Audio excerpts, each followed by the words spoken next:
من بعد الماتش بتاع امبارح كده ابتديت اشوف شويه بوستات طالعه ممنوع تواجد البنات في الثالثه شمال. بصراحه يعني وقفت عندها شويه، يعني ما فهمتهاش. انا ما اعرفش الحمله دي هل هي بجد ولا هي شويه ناس منهم في بعضيهم كده، واتمنى اللي يكون شويه ناس منهم في بعضيهم. ناس تطلع تبرر وتقول لك يا باشا ايه، اصل موضوع مش حلو ان البنت تبقى موجوده والشباب قلعه ملط وهتافات جنبها وحاجات. طب معلش، ومين قال لك اصلا ان فكره ان الشباب قلعه ملط دي حاجه حلوه؟ انا راجل مثلا بشتغل في المونتاج والاخراج يعني، ففاهم وجهه النظر الراجل اللي ماسك الكاميرا والراجل اللي قاعد في وحده التصوير.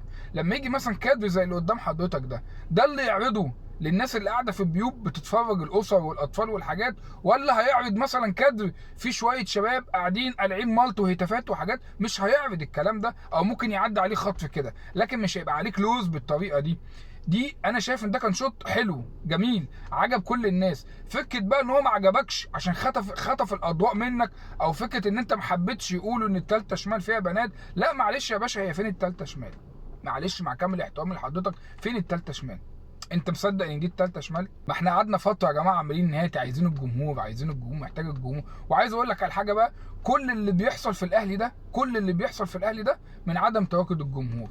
انت الاهلي فاقد اهم عنصر في المنظومه كلها. احنا عمالين نقول الاهلي مؤسسه كبيره، الاهلي كيان كبير، الاهلي ما حدش يقدر، واي حد بيجي على الاهلي احنا بنفهمه. الاهلي فاقد جزء كبير جدا من قوته اللي هو جمهوره، اللي ابتدى يرجع بقى عن طريق شباب، يرجع بقى عن طريق بنات. معلش انت لو عايز تعتبر دي زي اختك فضلها يا عم مكان من المدرج، ما انتوا حلوين وبتنظموا وتعالوا هنا وما تجوش هنا. كفايه اصلا بتوع الشرطه اللي تعالى هنا وروح هنا وتعالى هنا.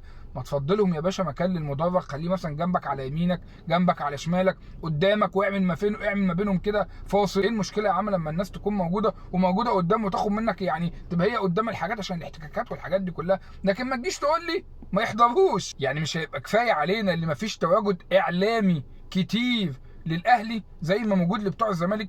تقدر تقول لي دلوقتي فين هم اعلام الاهلي؟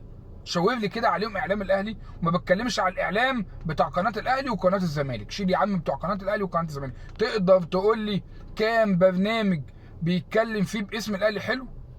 مفيش. انا اقدر اقول لك بقى 7 8 10 قنوات او برامج مفتوحه لمهاجمه الاهلي. قوه الاهلي دلوقتي بقت في السوشيال ميديا.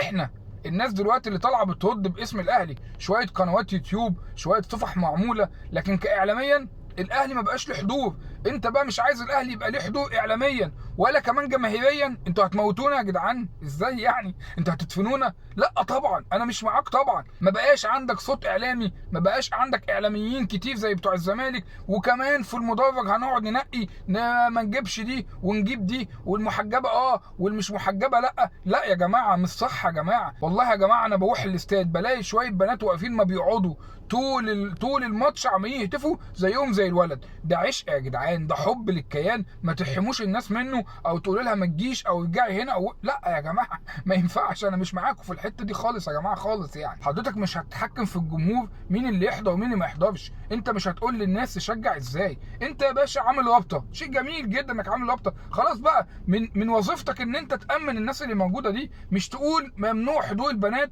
ومش ممنوع حضور البنات. ما ينفعش يا حبيب قلبي. لا الناس تحضر، واي حد من الجمهور عايز يحضر. الناس ابتدت تحضر في وقت اصلا مبقاش في جمهور. يعني احنا كنا بنشحت الجمهور عشان يوصل، انت نسيت ولا ايه؟ اتمنى طبعا ان شويه البوستات دي تكون اجتهادات ليس الا، لان بجد الموضوع ده لو صح انا بالنسبه لي هيبقى مش حلو بصراحه يعني، وغير موفق يعني، هيبقى بالنسبه لي غير موفق بصراحه يعني.